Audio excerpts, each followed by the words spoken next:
so much cursing on this show, Ari? Because we're not on public radio anymore. Oh my God, unleashed. Hey everybody, this is Engagement Party. I'm Audie Cornish. And I'm Ari Shapiro. And Audie, after years of working together and decades of being friends. Okay, not decades. We finally get to make it official. We do? We are here every week. Okay. It's Engagement Party. It is Engagement And we get to Party. talk about what we're obsessed with, what we're engaged with, what we need to process with a friend. Yeah, and also what jumps our timelines, right? Like, we're not all seeing the same stuff online, and we're not even having the same conversation about the same things online. And some things escape the group chat, like Euphoria. HBO's Euphoria. Stop. No, wait. Euphoria, HBO, teen drama, kicks off in 2019. We're all in lockdown. And then out of nowhere comes this like Instagram filter. Made into a 1 hour TV show. But before we get too deep into the euphoria of it all, I need to tell you, this episode is going to start dark, but it'll get lighter. Why do you feel like you need to issue a disclaimer about Euphoria? No, let's unpack this. Because it feels like torture porn to me. Oof, I feel like I'm watching the movie Saw. Not because of the sex. I know there's been a lot of criticism of the sex. Euphoria is nothing like Saw. I do not need to see a severed toe flying through the air in slow motion, let alone that reattached toe re-severed along with a finger. I don't need that. I feel like I need to have brought this to someone else, okay? I don't know if I should have brought you this I think it's good to have disagreements. Do you love this show? Do you enjoy watching it? I love the community of people who watch and complain about the show. You're one of those who loves to hate it. Shout out to the Euphoria Reddit, okay? Here's what's important. This started out a teen show that people liked and really got to know the actors. Zendaya, Sydney Sweeney, Jacob Elordi have all been launched into a new stratosphere of fame. So the reason why I'm bringing it to Engagement Party, to a person who is so clearly hostile to the show, who is hostile. Okay, finish that thought and then I'll tell you how I feel. Is because I'm sure you're wondering why everyone's talking about it. Like, why does a fan base that loves a thing hate watch it? How did we get here? And I'll tell you why I want to talk about it. Because I watched season 1 and I thought, this is incredibly acted. It's very well made. I don't need to spend time with people overdosing and being victimized or abused when the real world is full of a lot of darkness. Okay, is this your news person talking, or is this because you had a happy childhood? I felt the same way about The Handmaid's Tale. I was like, well-made show about topics I don't need to spend my free time engaging with. So I tuned out after season 1, and then it feels like the rest of the world piled on. So I'm eager to find out what I'm missing. And I've gone back and watched a lot of season 2 and season 3. And my take on the show has shifted from, these are dark topics I don't really want to spend time with, to, this is deeply fucked up. I think it's because the show started out what people might call an addiction drama. I think the cinematographer has said that it's not supposed to look the way life is. It's supposed to look the way teenagers imagine their lives to be. Although now in this season, they're in their early 20s. So that has really evolved. And their lives are not turning out to what they hoped it would be. And the big critique of this season is sex work. And that all comes down to the body of Sydney Sweeney, like her physical body and her body of work. Yes. I just want to play for you an opening scene to one of these episodes, okay? Her character, Cassie, is someone who started in high school always wanting the attention of men, and now coming in adulthood is commodifying the attention of men. Through OnlyFans. I mean, I could bore you with plot, but like, are we looking at plot here? No. I don't think we are. So this is a context-free. I love this.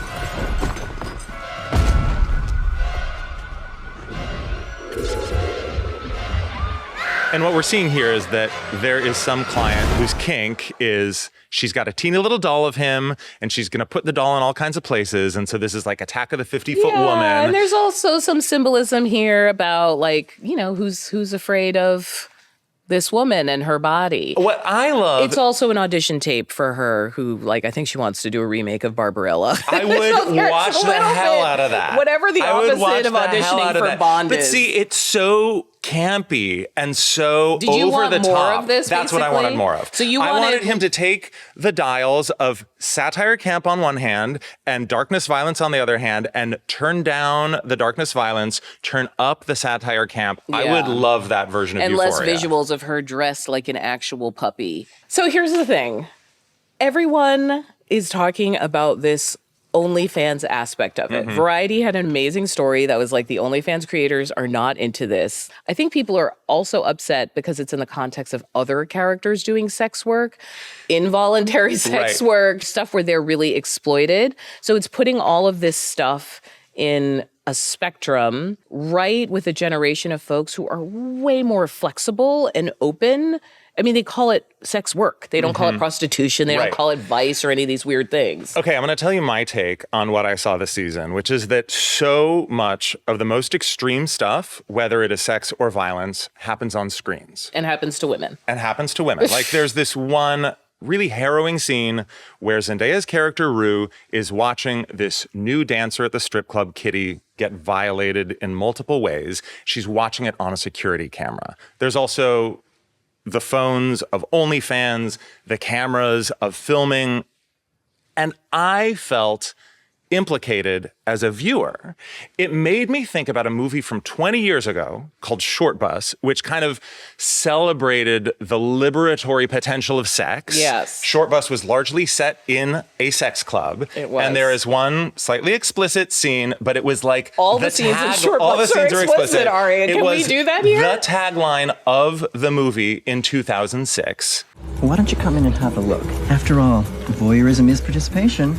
Voyeurism is participation. And in the context of Short Bus, I felt like, oh yes, you can be a part of something even if your parts are not involved in something. But in the context of Euphoria, I thought we, as the viewers, are implicated. It's not something that I wish to bear witness to. No, now you're saying something and I'm really thinking, okay, voyeurism is participation, heard, understood. And I wonder if that is also why the dialogue around it, especially as initiated by young women, is them pushing back. Because they're like, no, this is not what we signed up for. We think there's some interesting things here, but they're like mad at him. They're calling him a misogynist. No one's forcing them to watch it. Okay, stop.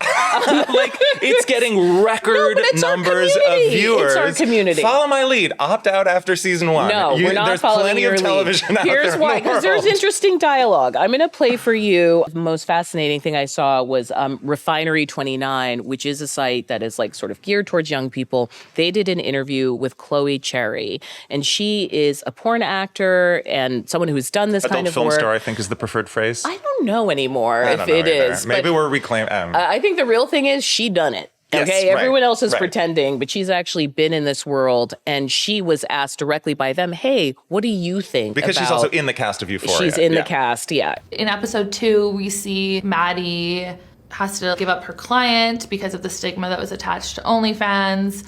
But she's kind of saying like, no, like the norms are changing. There's like this transition. Do you feel like that's true? It's true that OnlyFans and like sex work has become more normalized, but it's literally only because of capitalism and the economy getting worse. It has nothing to do with like empowerment or power or anything. That's like why people are turning to it.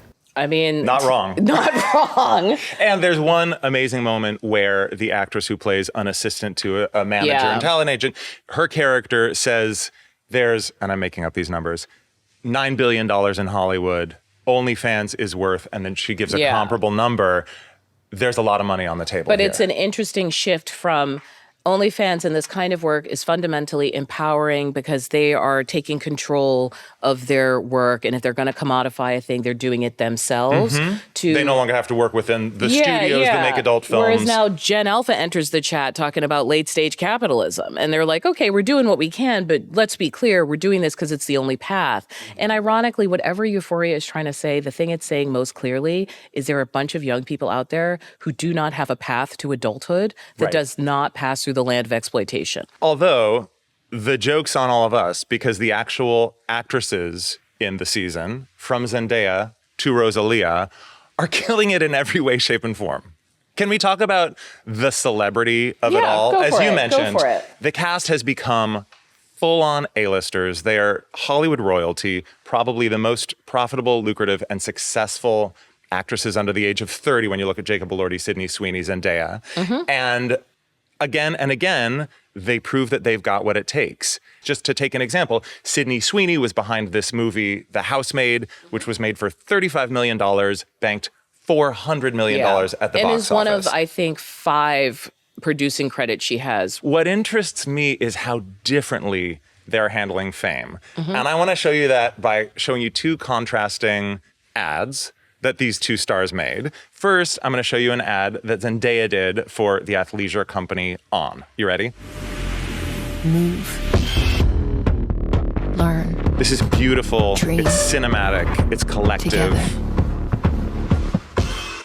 Together. I know. Keyword together. That's Zendaya. I love how you bought all that. And now, can you guess the Sydney Sweeney ad that I'm about to Is show there any you? other ad? Is there any other ad in the world? I'm tired of seeing this ad, but here we go. Just get it over. I'm not here to tell you to buy American Eagle jeans. And I definitely won't say that they're the most comfortable jeans I've ever worn. Or that they make your butt look amazing.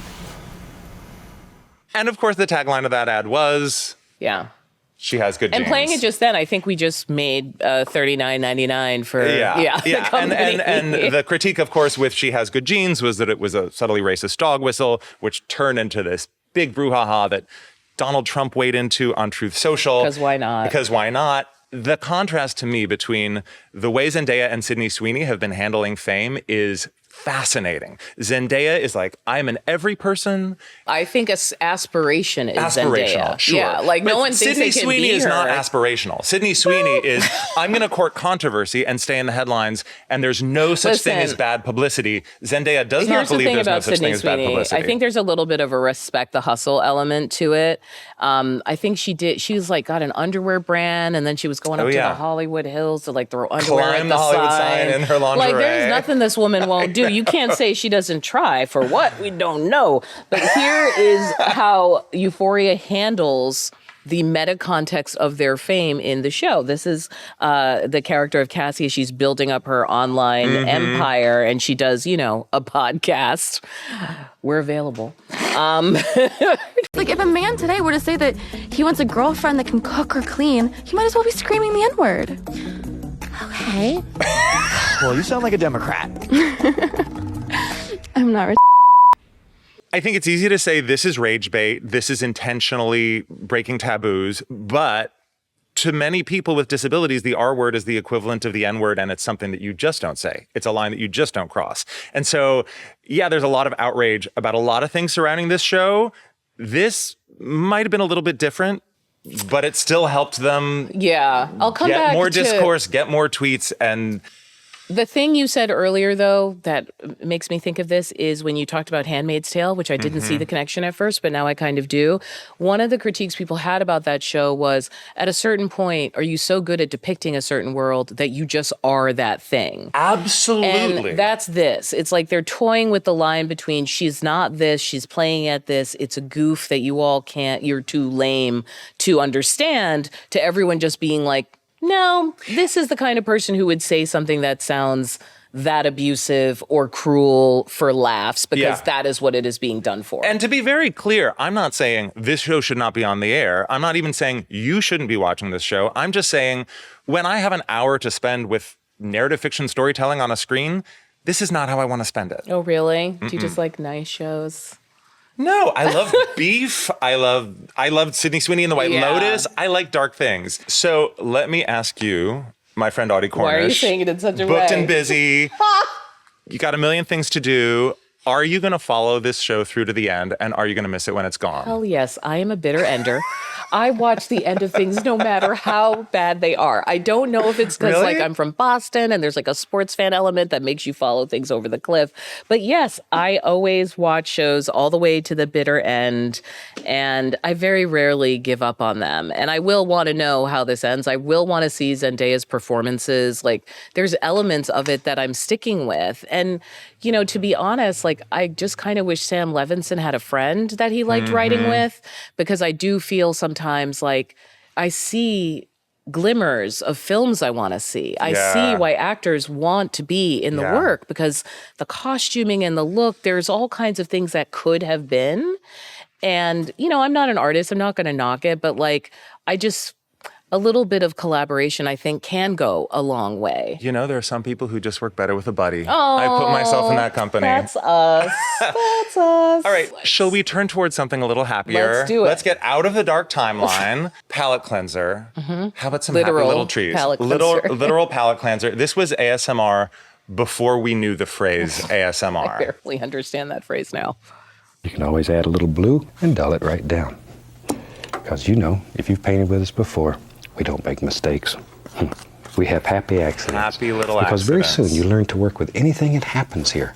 Of course, this is The Joy of Painting with Bob Ross, this show that was on public broadcasting for about a decade. Yeah. From the early 80s to the 90s, and then he passed a year after the show went off the air at the age of 52 from cancer. He made 30 plus seasons, more than 400 episodes. So many paintings done in real time. I think he did 3 paintings per episode. Yeah, and that phrase, happy accidents, really captures part of what made him so appealing, was that his message was, anyone can do this, you can do this, don't stress out about it. The reason I'm bringing this up now is that these thousands of his paintings have sort of sat in storage for years, and they almost never go on sale. But now, 30 of the paintings at various auctions over the course of the year are being auctioned off to benefit public television, and they are fetching huge sums of money. I think that is the reason to talk about this. Why did this online thing, which is the memification of him, the return to him, which, by the way, like Euphoria, really kicked into high gear during the pandemic lockdown. Like his estate leaned into the YouTube, leaned into the Instagram,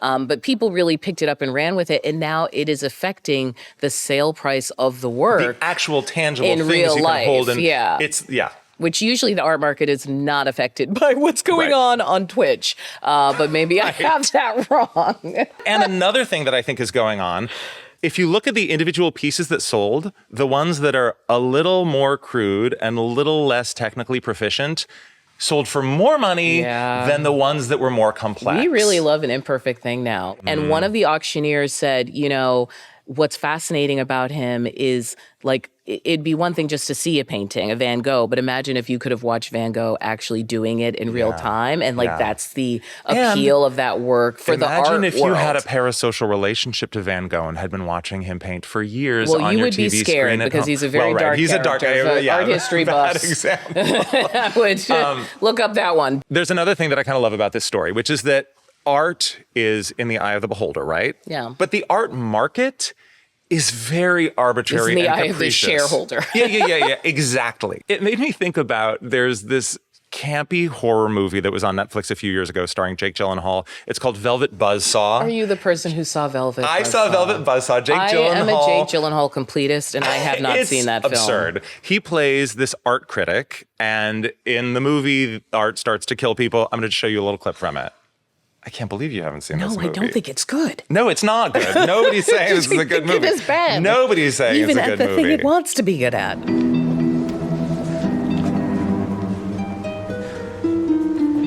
Critique is so limiting and emotionally draining. I mean, it is, but still. Okay, so this movie... Yeah, other than a personal attack on a show that is critiquing other people's work, why are you bringing that here? Because this movie is popping the bubble of the arrogance of the fine art auction commercialization money world.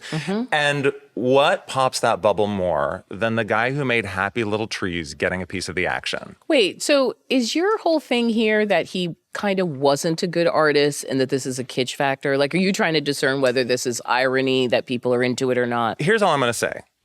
Smithsonian acquired a few of Bob Ross's pieces, but it was not the National Art Gallery that acquired them. It was the Smithsonian American History Museum. Yeah. And so Bob Ross is an important part of American culture. He's an important part of American television.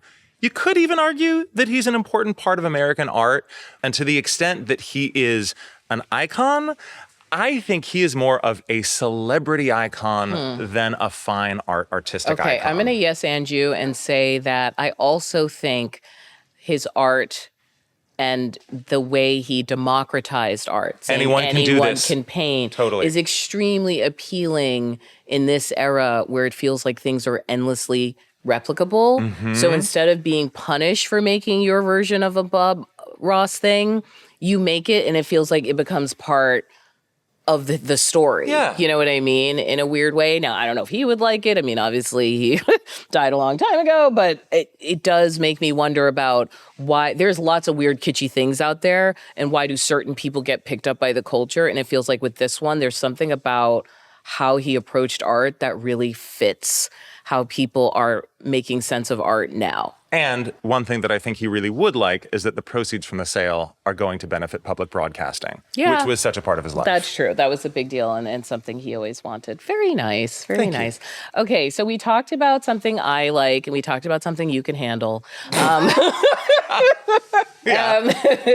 now I want to talk about like what y'all want to talk about. Let's invite others to the party. Yeah, there's people we want to invite to the party. We want to know what has made it to your timeline that you're like, why is this here? What are you obsessed with in your feed? What are you obsessed with? What are you engaged you need to unpack? with? And I had a friend write in. Great. You may have heard of him. Oh, I think maybe I have. He's going to introduce himself. Howdy, what up? It's Roy Wood Jr. Have I got news for you? I have a question for you. Why am I seeing all of these Michael Jackson animated videos up and down my timeline? I don't know if your timeline got them, but every video somebody telling a Michael Jackson story, and then all of a sudden it's a Michael Jackson animated video story. Then the movie just came out. Everybody got a story to tell now?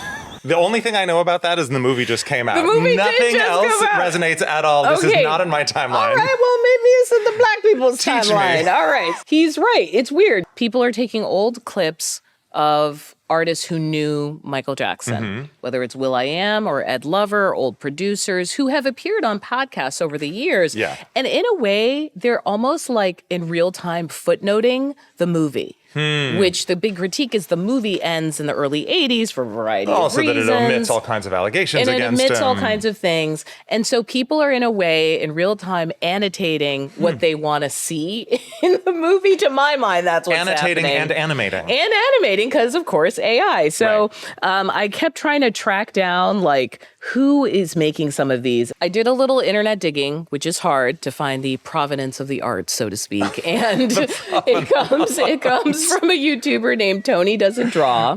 There's literally like a pencil with an X through it, okay? Because he uses AI imagery, AI creative imagery to draw air quotes, and bring these stories to life. So he's animating a story that Steve Harvey told on a podcast. One day, Ramon called me and said, Steve, Michael want to talk to you. I said, what's up, Mike? He said, man, I need to go to church. I just want to go to church. He said, well, can you take me to church? I said, yeah, man. So, great example. I would love to see the movie The Time Steve Harvey took Michael Jackson to church. It's a story he did tell publicly, right? But the what's the word they use in music? Interpolation. Yeah, it's almost like you sample a story and remix it visually to create something that speaks to the moment right now, which is, hey, this movie is out and I feel like it's missing some ideas. To Roy Wood Jr.'s question, though, we've often had discourse about movies and critique about movies. I don't ever remember seeing something like this where you get all of these AI-generated animated clips of stories that have already been out there, remixed and interpreted through the lens of these artists who, I don't know what relationship they have to the Michael Jackson story. Right. But it doesn't seem like we demand justice for people who claim they were abused.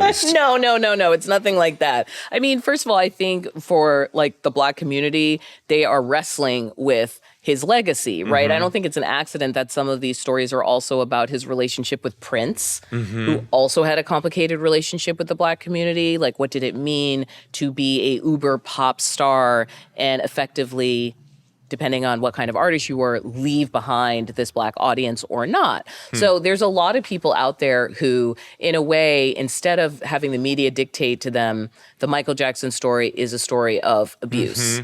They are like, there's other aspects of this story I would like to hear. As a new way of footnoting and annotating a piece of work like a movie, I think this is fascinating. I think it's amazing. We're I hope all it Wikipedia flourishes. now, basically. Like at any given time, one of us we are wikiing our way through a conversation. And it's the kind of thing where this person has been doing, for instance, this YouTuber, Tony Doesn't Draw, like they've had stuff on here for months and months, but the movie's out now. And so Yeah. you see things get picked up on TikTok. You see things move through Threads, which notoriously has like a different algorithmic push than some But of if the other you ones. and Roy are both seeing it, then like clearly it's reached some But saturation are you probably level. not clicking on a bunch of Michael Jackson stuff? Because if you're like, I'm not. See? I'm not. See? No, not so for me. So you've opted out. We don't need to go down that rabbit hole. Let me just put it this way. I have a whole playlist that is MJ vibes without MJ. Like who's songs, on that list? Okay. Usher, Laura Justin Mvula, Timberlake, the new Ray track Joy. Like, there's a lot of really great music out there that sort of gives me what I got from Michael Jackson without the ick. Well, the reason why I actually have been into the Michael Jackson story is watching a new generation parse and understand it. Mm-hmm. I came up in the age where, like, you know, Angela Bassett was just like Joe, like in the movie. It was like a whole thing. We sort of know the outlines of the story, frankly. And to hear friends of mine who are being like, oh, my kid wanted to go see it was really fascinating. Because they're not being raised with like VH1 behind the music. Like, these stories are new to them. And yet the MJ Broadway musical keeps raking in cash. And that is not just nostalgia cash. I mean, That's what I mean. Yeah. There's new people just deciding for themselves, despite the very robust and public conversation about his history of settlements with families, all that stuff. Mm-hmm. But they are somehow rebuilding the story, trying to make sense of it for themselves. Yeah. Good luck with that, folks. It's AI to the rescue. We've spent a lot of time on our screens. Let's get out into the real world with our touch grass segment, where we talk about something that is not glowing blue light. That's fair. I have an announcement to make. Tell you me. know this. The world doesn't know this. We have a new puppy in our life. Yay. Audie is famously not an animal person. She Did you have is to buy so healthcare for the kind puppy? To like. Did you have to buy healthcare for the puppy? We have pet insurance, sure. Let's not yuck someone else's yum. Oh, fair. Yay, puppies! We have a puppy. She is about 4 months old. Cute. She is a bundle of energy. And her name is Gabby because the day before she came into our life, this amazing 85-year-old elder quilt maker named Gabby Hayes passed away in hospice at his home after this long, wonderful life. You did mention that, And then my husband Mike said, you know, Gabby's a really good name for a puppy. And so when this little new life came into our house, we gave her the name Gabby in memory of Gabby Hayes. And of course, we have 8,000 photos. Have you made it Gabby, like Instagram official? Not. It will be after this drops. So what did this person mean to you? You know, he was an elder in the Radical Fairy movement. And Which I have no idea what that is. Well, that's a whole can of worms. But he was this old hippie living in the mountains of Tennessee who, when he was young, married his lesbian best friend in an LSD ceremony that was officiated by Timothy Leary. It's a lot. The two of them, Gabby Hayes and his wife Meryl Mushroom, adopted 5 children, raised them in rural Tennessee. He, for as long as I knew him, had this very long white beard and this like deep belly laugh. And so it's nice now as we have this little wriggling ball of puppy energy to think about Gabby. And I think he would really appreciate this honor of having a puppy named after him. It is, and it's also like a life well lived. Yes. Kind of story. Totally. You know what I mean? Which is really, really lovely. Yeah. What's your touch grass this week? You know, my touch grass this week, it was a little bit tough trying to get offline. Mm-hmm. Like I was working a lot, and I actually found that the way to do it was sort of through my kids. Mm-hmm. Somehow regulating them allows me. Yeah. And they're how old now? One is 6 and one is 8.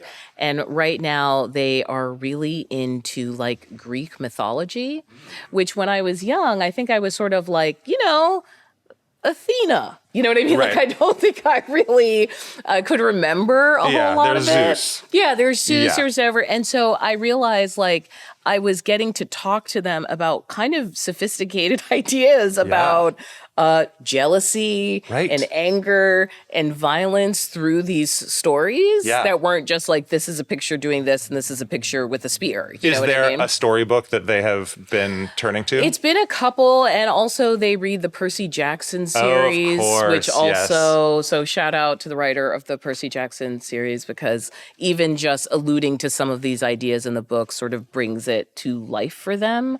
Do you have a favorite Greek mythology character? Is that a thing? I don't know, because I'm such an arrogant narcissist. Maybe it's Narcissus staring in the... Oh, also really good No, story. that's terrible. I got That's to terrible. I got That's to terrible. explain what that word was. What narcissism is. Yeah, I did. No. I did. I do and like that's the flower, something though. they're The gonna flower is need. nice. Yeah, for the dating pool. Do you have a favorite one? Me? Yeah. It's Athena. Okay. It's like the goddess Fierce. of wisdom, Yes, fierceness. and war. Yeah, exactly. Don't fuck with her.